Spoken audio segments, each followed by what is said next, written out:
When my brother Marcus announced his wedding date, my blood turned to ice. March 15th. The exact same day I had been planning my wedding for 18 months. The same date our entire family knew about, the same venue I had toured with our mother, the same weekend she had already requested off work. But Marcus was always the golden child, and apparently even my wedding day was not sacred. What he did not know was that I had been quietly documenting his financial crimes for months, and his wedding stunt was about to become his biggest mistake. Before we dive into how my brother's greed and entitlement finally caught up with him, let me know where you are watching from in the comments below. If you have ever dealt with a family member who thinks they can walk all over you, smash that like button and hit subscribe, because this story of family karma is going to blow your mind. Trust me, you will want to see how this golden boy finally gets what he deserves. My name is Dakota, and I've spent 28 years watching my younger brother Marcus get everything handed to him on a silver platter. While I worked 2 jobs through college and paid my own way, Marcus got a full ride courtesy of mom and dad. While I saved every penny for my down payment, Marcus got his house as a graduation gift. The favoritism was so blatant that family friends would actually comment on it, but my parents acted like treating their children completely differently was perfectly normal. The wedding date situation was the final straw, but it was not the beginning of my story. 3 months earlier, I had started noticing some strange financial activity that made my accounting background raise red flags.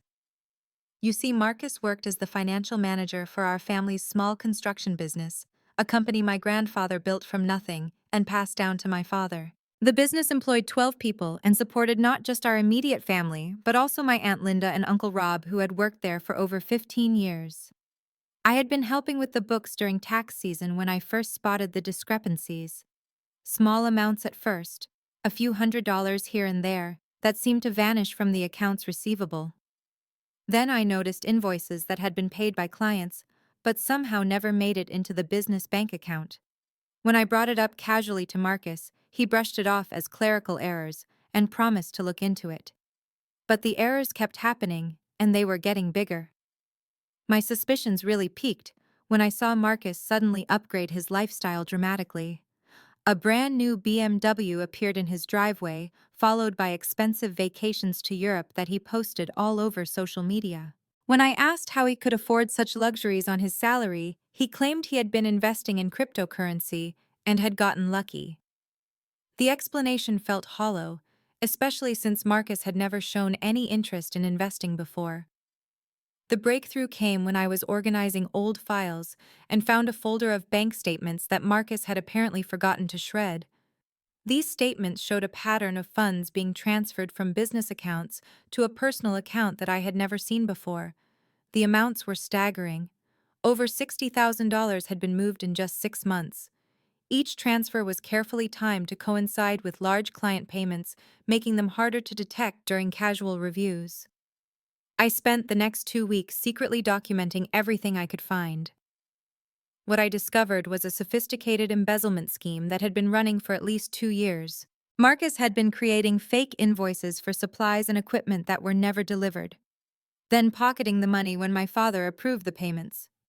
He had also been skimming cash payments from smaller jobs, telling clients he would handle the deposit personally and then keeping the money. The most heartbreaking discovery was that Marcus had been systematically stealing from the employee pension fund. Money that was supposed to be set aside for the retirement of longtime employees like my Uncle Rob was being diverted to fund Marcus's lavish lifestyle.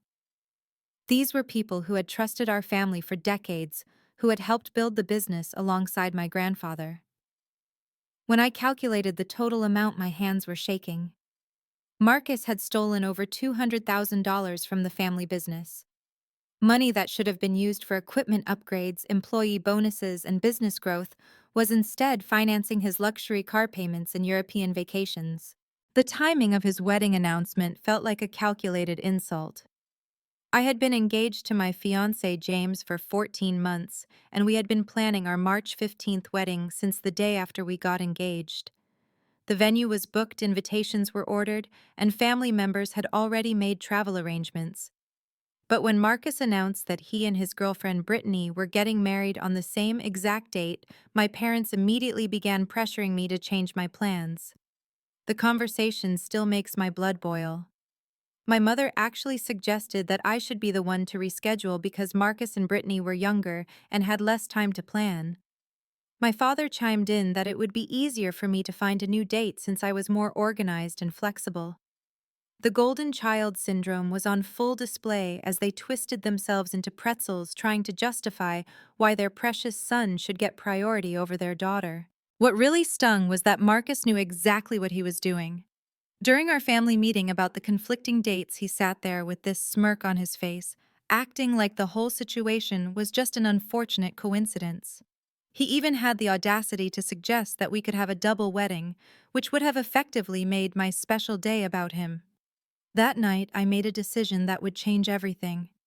I was not going to move my wedding date, and I was not going to let Marcus continue stealing from our family. The financial evidence I had been gathering was about to become my weapon, but first I needed to be absolutely certain of my facts and build an airtight case. I reached out to my college friend Sarah, who worked as a forensic accountant for the FBI.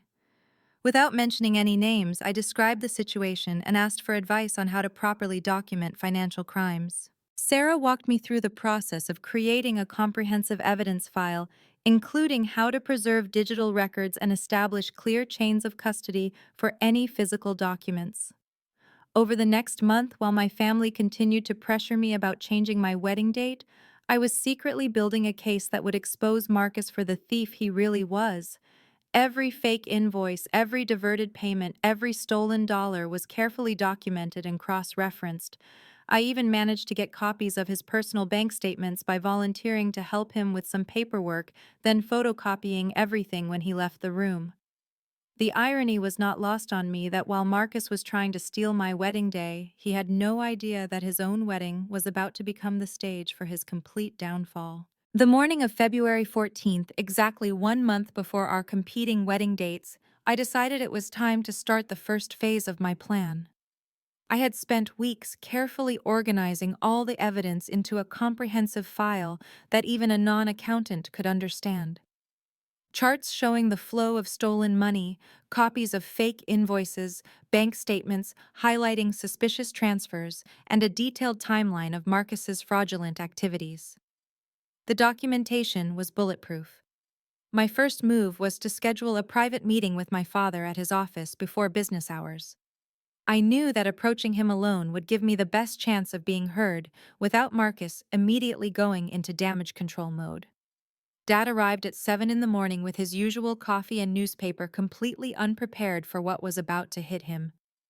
"Dad, we need to talk about some irregularities I have found in the business accounts." I began placing the thick folder on his desk. "What I am about to show you is going to be difficult to hear, but I need you to look at everything before you react." The transformation in my father's face as he reviewed the evidence was painful to watch. He went from confusion to disbelief to absolute devastation in the span of 20 minutes. When he got to the section about the pension fund theft, his hands actually started shaking. These were his friends, his longtime employees, people he considered family. "Are you absolutely certain about these numbers?" he asked, his voice barely above a whisper. "I have had everything verified by a forensic accountant friend of mine. The evidence is solid, Dad. Marcus has stolen over $200,000 from us." My father sat in stunned silence for several minutes, staring at the bank statements that showed his trusted son systematically looting the family business. Finally, he looked up at me with tears in his eyes and said, "What do we do now?" That afternoon, we confronted Marcus together. My father called him into the office for what Marcus assumed would be a routine business meeting. Instead, he found both of us waiting with the evidence spread across the conference table. The look on Marcus's face when he saw the documents was priceless. Pure panic followed immediately by desperate attempts to charm his way out of trouble. "I can explain everything," Marcus started, but my father cut him off. "Explain how you stole from the pension fund. Explain how you have been creating fake invoices for 2 years. Explain how you bought a BMW with money stolen from your Uncle Rob's retirement." Marcus tried several different tactics. First, he claimed the transfers were legitimate business expenses that he had forgotten to document properly. When we showed him the fake invoices, he said there must have been some kind of computer error. When confronted with his personal bank statements, he actually tried to blame me, suggesting that I had fabricated evidence because I was jealous of his success. The most disgusting moment came when Marcus dropped to his knees and started begging my father not to press charges. He promised to pay everything back, swore it would never happen again, and even offered to sign over his house as collateral. But what really showed his true character was when he suggested that the family could keep this quiet to avoid embarrassing everyone. "Think about what this will do to Mom," he pleaded. "Think about the business reputation. We can handle this internally." My father's response surprised even me. "The only thing I am thinking about is how I failed as a parent by raising a son who would steal from his own family. You are fired effective immediately. You have 24 hours to remove your personal belongings from the premises, and after that, you are banned from company property." But Marcus was not done. As we were walking out of the office, he grabbed my arm and hissed, "If you think I am going down alone, you are wrong. I will make sure everyone knows what a vindictive sister you are. And my wedding is still happening on March 15th, no matter what." That evening, the family meeting from hell took place at my parents' house. My mother had been filled in on the situation, and she was oscillating between fury at Marcus for his crimes and anger at me for exposing them. The cognitive dissonance of trying to protect her golden child while acknowledging his theft was too much for her to handle rationally. "Maybe there is a way to resolve this without involving the police," she suggested. "Family should stick together during difficult times." "Mom, he stole money from Uncle Rob's pension," I replied. "This is not a family squabble over who gets to use the car. This is a serious crime that has hurt real people." Marcus, meanwhile, was working every angle he could think of. He apologized profusely, promised to enter therapy, offered to work for free until the money was paid back, and even suggested that his upcoming marriage to Britney showed he was ready to be more responsible. But underneath all the contrition, there was still an undercurrent of entitlement and anger. The breaking point came when Marcus announced that regardless of the business situation, he was not changing his wedding date. "Dakota can move her wedding," he said with shocking audacity. "My relationship with Britney is too important to let this family drama interfere with our special day." Even my mother looked stunned at his selfishness. Here was her son caught red-handed stealing from the family, and he was still demanding that I sacrifice my wedding plans for his convenience. "Absolutely not," my father said firmly. "Dakota's wedding date was set first, and she has done nothing wrong. If anyone is changing their plans, it will be you." But Marcus just smiled, that same smirk I had seen during our previous family meeting. "We will see about that. Brittany's family has already put deposits down on everything.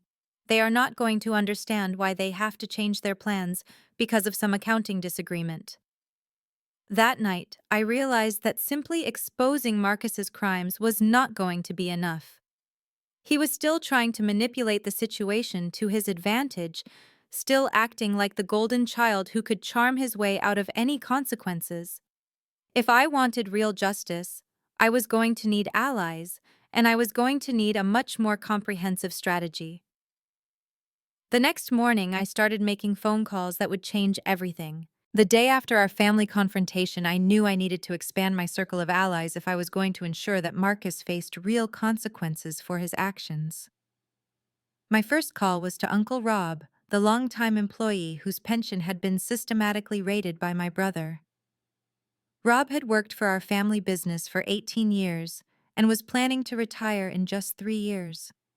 The money Marcus had stolen represented a significant portion of his retirement security. I met Uncle Rob at a coffee shop downtown, away from any potential workplace drama. When I showed him the evidence of what had happened to his pension contributions, I watched a man's trust in our family completely shatter. Rob was not just an employee. He was practically family. He had been at every birthday party, every graduation, every major family event for nearly 2 decades. How much did he take from my retirement fund specifically? Rob asked, his voice tight with controlled anger. Based on the records, I could access approximately $37,000 over the past 2 years. That money should have been earning compound interest for your retirement, but instead it was used to fund Marcus's BMW payments and vacation trips. Rob sat quietly for several minutes, processing the betrayal. Then he asked the question I had been hoping for. What can we do to make sure he pays for this? I need you to file a formal complaint with both the police and the Department of Labor, I explained. Pension theft is a federal crime, and it carries serious penalties. But more importantly, filing official complaints will create a paper trail that Marcus cannot charm his way out of.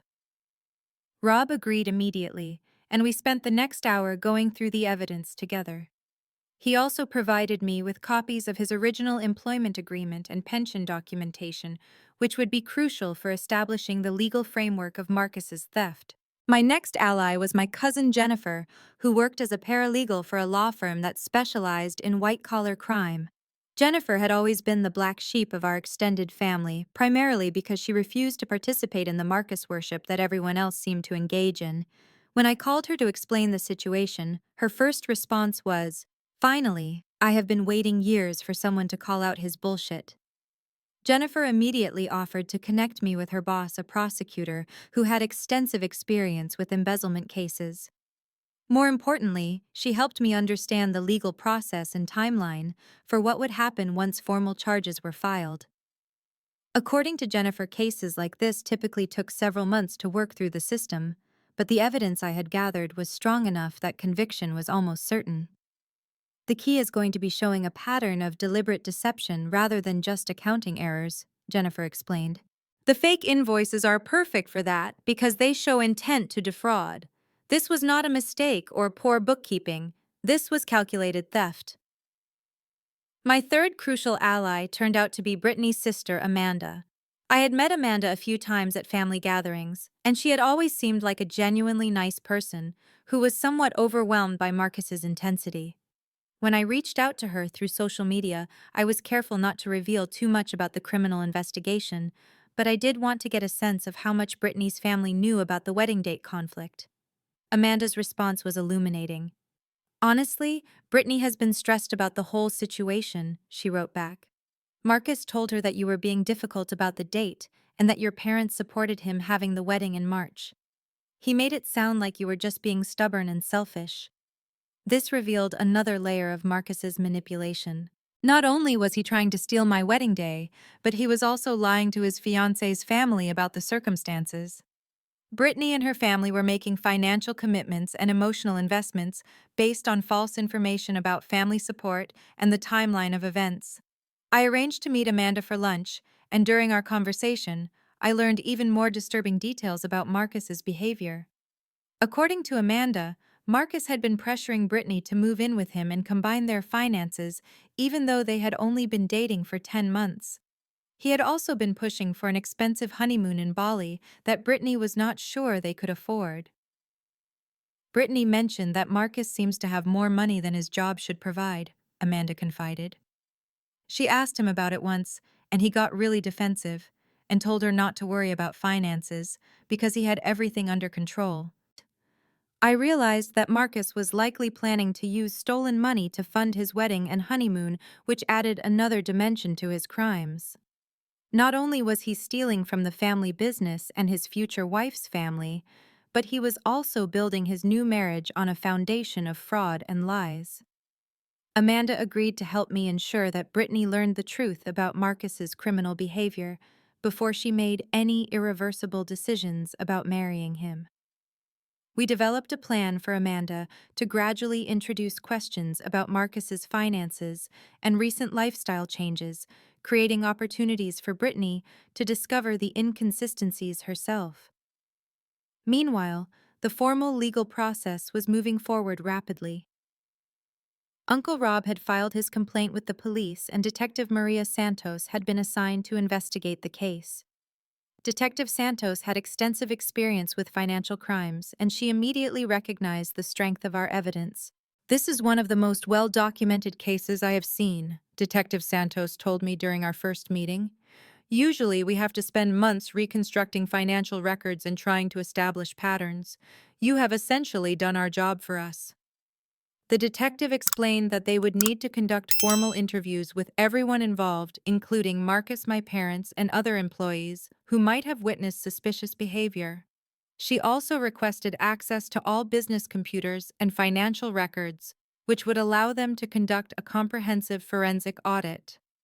But the most significant development came when Detective Santos informed me that based on the amount of money involved and the federal pension violations, this case would likely be referred to the FBI for prosecution. Your brother is looking at potential federal charges, she explained. Embezzlement of this magnitude, especially involving pension theft, typically carries a sentence of 3 to 5 years in federal prison. As news of the investigation began to spread through our small business community, I started receiving calls from other people who had their own suspicions about Marcus. Two clients mentioned that they had paid invoices twice because Marcus had claimed their initial payments had been lost or misdirected. Another business owner said that Marcus had approached him about a joint venture that seemed suspicious, but he had not been able to put his finger on why. The web of Marcus's deception was larger than I had initially realized, and each new piece of information strengthened the case against him. By the end of February, just 2 weeks before our competing wedding dates, Marcus was facing potential federal charges, had been banned from the family business, and was beginning to lose the support of extended family members who were learning the truth about his crimes. But Marcus was not going down without a fight, and his next move would test all of the alliances I had so carefully built. 3 days before our wedding dates, I received a phone call that shattered everything I thought I knew about loyalty and family bonds. The call came from Detective Santos, and her voice carried a gravity that immediately put me on edge. Dakota, we need to meet immediately. There has been a development in your brother's case that you need to know about. When I arrived at the police station, Detective Santos led me into a small conference room where she spread out a series of documents that made my blood run cold. Bank statements, email printouts, and recorded phone transcripts were arranged across the table like pieces of a devastating puzzle. Your Uncle Rob came to us yesterday with additional information. Detective Santos began carefully. Information that significantly complicates this case. The documents revealed a truth so shocking that I had to read them 3 times before I could process what I was seeing. Uncle Rob, the man whose stolen pension had been my rallying cry for justice, was not an innocent victim. He was Marcus's partner in the embezzlement scheme. The evidence was overwhelming and heartbreaking. Email exchanges between Rob and Marcus dating back over 2 years showed detailed planning of their theft operation. Rob had been providing Marcus with inside information about when large client payments were expected, helping him time the fraudulent transfers to avoid detection. In exchange, Rob was receiving 25% of all stolen funds money that was being deposited into a secret account under his wife's maiden name. But the pension theft, I stammered. He was genuinely upset about his retirement money being stolen. That part was real, Detective Santos confirmed. Your brother was double-crossing his partner. Rob thought they had an agreement that his legitimate pension contributions would be left alone. When Marcus started stealing from the pension fund too, Rob realized he was being betrayed by his own accomplice. The betrayal cut deeper than anything Marcus had done to me personally. I had trusted Uncle Rob completely, had seen him as a fellow victim of my brother's greed, had built my entire legal strategy around his credibility as a witness. Now I learned that his outrage over the pension theft was not moral indignation, but anger at being cheated by his criminal partner. There is more, Detective Santos continued grimly. Rob recorded several phone conversations with Marcus over the past week. He was wearing a wire. She played portions of the recordings, and I listened in horror as Rob and Marcus discussed damage control strategies. They talked about pinning the blame entirely on Marcus to protect Rob's reputation and pension. They discussed ways to make it look like Rob had been an unwitting victim. Most devastatingly, they planned to use my wedding as a distraction from the criminal investigation. Your brother suggested that if enough family drama was focused on the wedding date conflict, people might view the financial charges as just another part of your sibling rivalry. Detective Santos explained. Rob agreed to feed information back to Marcus about our investigation progress. The recordings revealed that Rob had been reporting our conversations back to Marcus, including details about my evidence gathering, my meetings with other allies, and even my plans to expose the truth to Britney's family. Every strategy session I had trusted him with had been immediately relayed to the person I was trying to bring to justice. But the most painful revelation came in the final recording, where Rob and Marcus discussed how to manipulate my parents' emotions to protect themselves. They planned to frame the entire situation as my vendetta against Marcus, suggesting that I had fabricated or exaggerated evidence because I was jealous of his success and angry about the wedding date conflict. She always resented that I was the favorite, Marcus's voice said through the speakers. We can use that against her. Make it look like she is trying to destroy the family over a stupid wedding date. Your parents will believe it, Rob agreed. They have always known she was jealous. We just need to give them a reasonable explanation for why she would go this far. I left the police station feeling completely betrayed and strategically devastated. My key witness was actually a criminal accomplice, my evidence chain had been compromised, and my family was being systematically turned against me by the very people I was trying to protect them from. That evening, the trap that Rob and Marcus had been setting was sprung during what my parents called an emergency family meeting. Both men arrived with prepared statements and crocodile tears, ready to execute their character assassination plan. I need to come clean about something, Rob announced to my parents with theatrical remorse. I have been helping Marcus with some irregular financial transactions, but I had no idea they were illegal. Dakota has been pressuring me to lie about the extent of Marcus's involvement to make her case stronger. Marcus chimed in perfectly on cue. She threatened to destroy my relationship with Britney if I did not change my wedding date. When I refused, she decided to destroy my entire life instead. She has been manipulating evidence and coaching witnesses to make normal business transactions look like crimes. The performance was masterful in its calculated cruelty. They acknowledged just enough wrongdoing to seem honest, while simultaneously painting me as a vindictive sister whose jealousy had spiraled into false accusations. They even had explanations prepared for specific pieces of evidence claiming that my accounting background had allowed me to make innocent transactions appear fraudulent. My mother was completely taken in by their act. I knew something felt wrong about all of this, she said, looking at me with disappointment and hurt. You have always been competitive with Marcus, but I never thought you would go this far over a wedding date. Even my father, who had initially supported me when presented with the evidence, began to waver. The seed of doubt that Rob and Marcus had planted was taking root, especially since they were offering him a way to believe that his golden child son was not really a criminal. Maybe we have all been too emotional about this situation, Dad said carefully. Perhaps it would be best if we took some time to cool down and reevaluate everything rationally. I realized with crystalline clarity that I was completely alone. My key witness had betrayed me.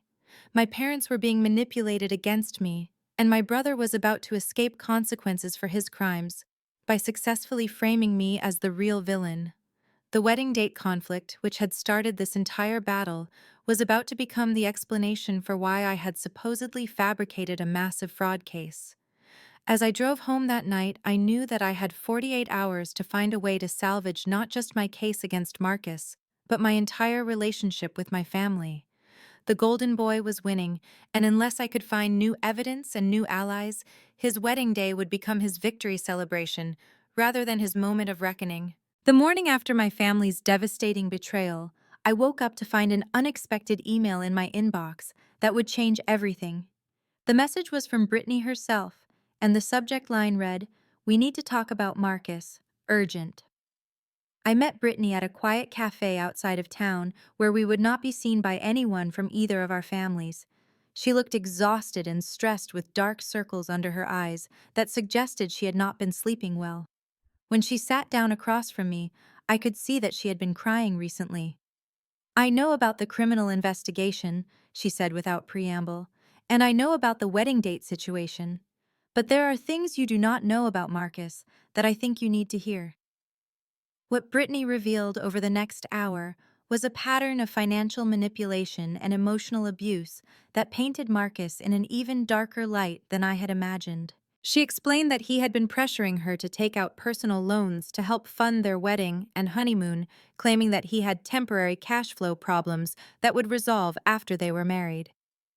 He convinced me to open a joint credit card account 3 months ago, Brittany explained. He said it would help build our credit together for buying a house. But when I checked the statements last week, he has been using it for things I never agreed to.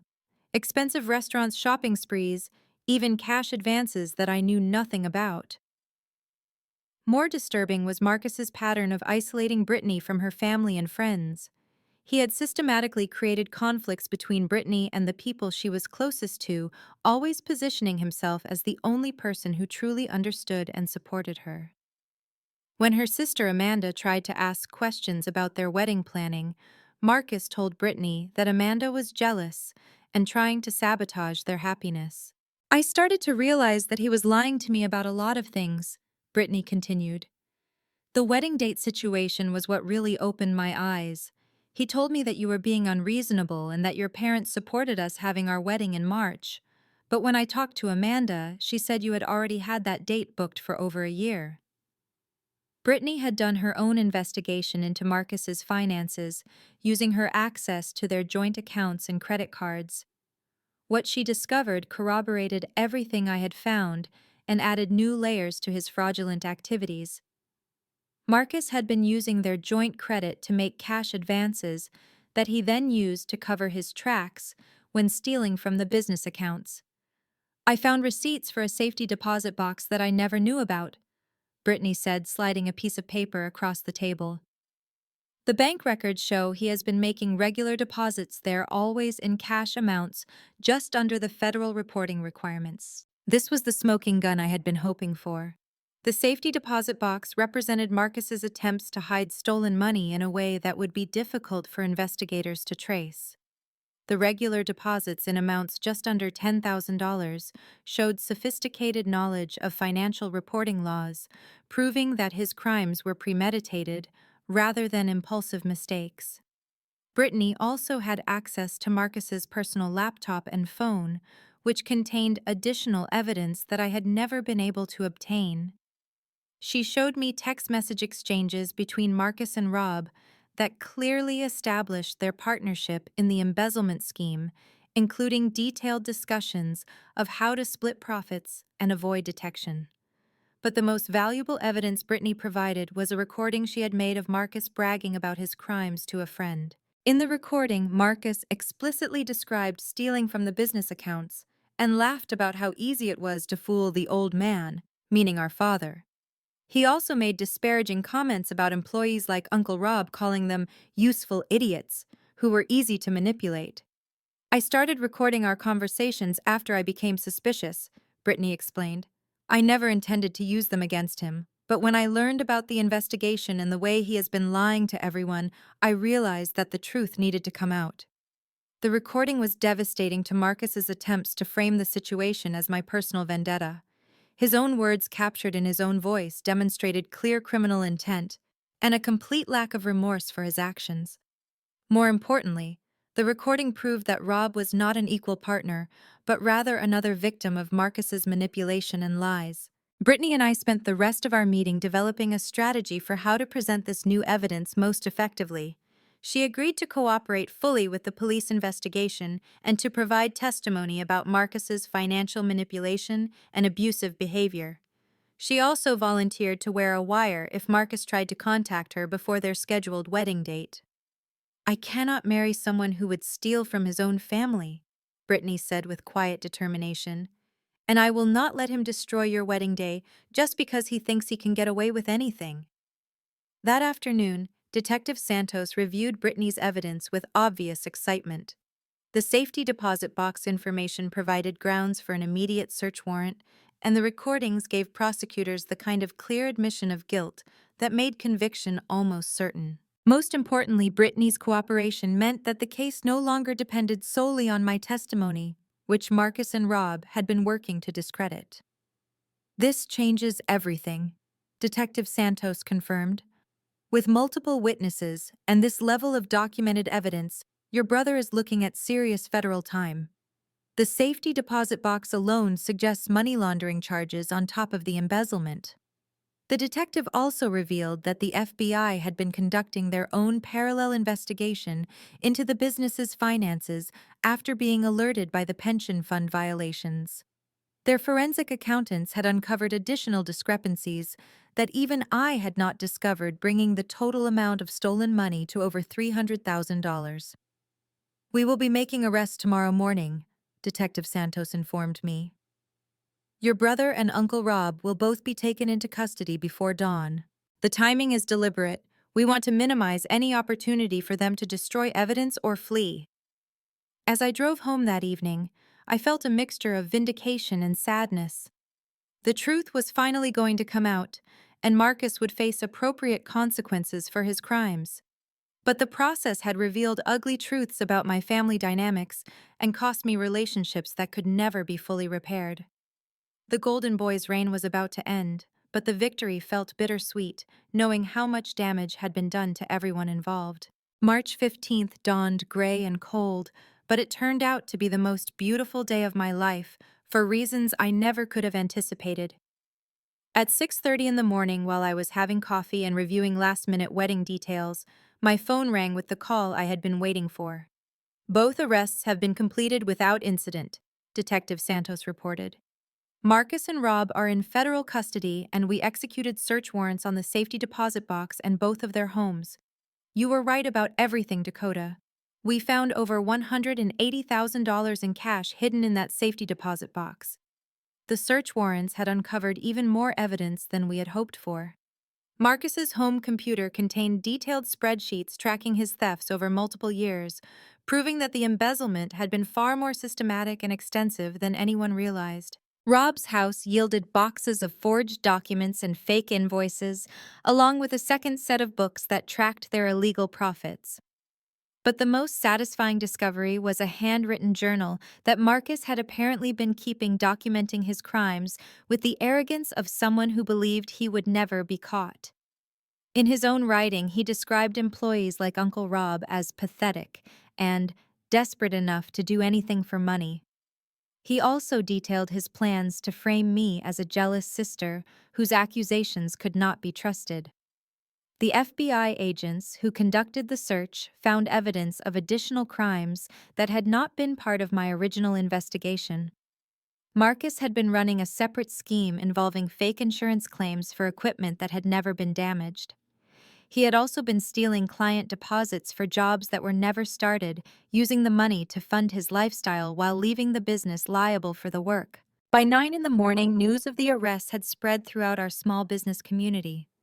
My phone was ringing constantly with calls from clients, employees, and family friends who wanted to know what was happening.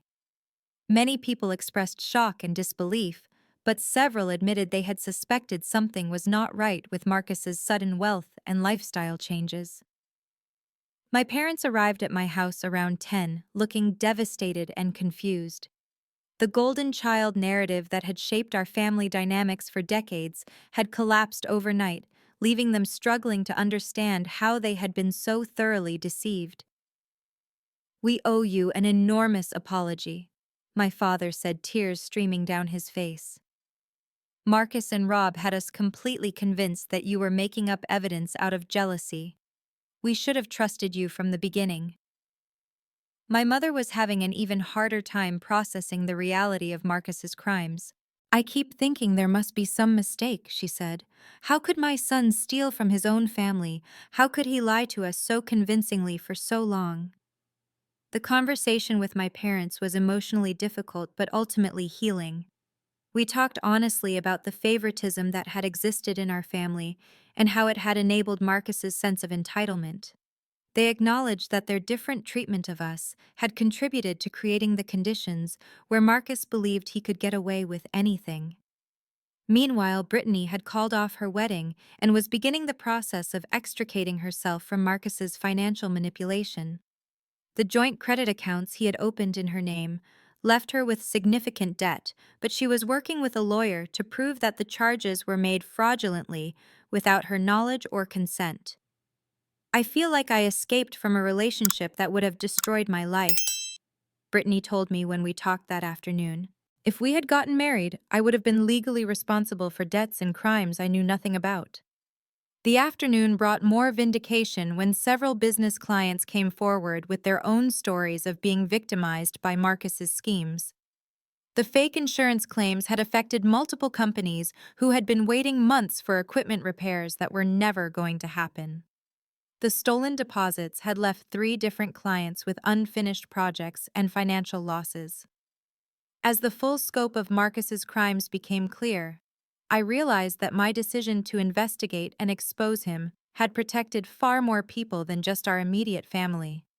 The web of fraud and theft he had been weaving was growing larger every month, and if left unchecked, it could have eventually destroyed the entire business and hurt dozens of innocent people. My wedding ceremony that evening was small and intimate, attended only by the people who had supported me throughout the investigation and its aftermath.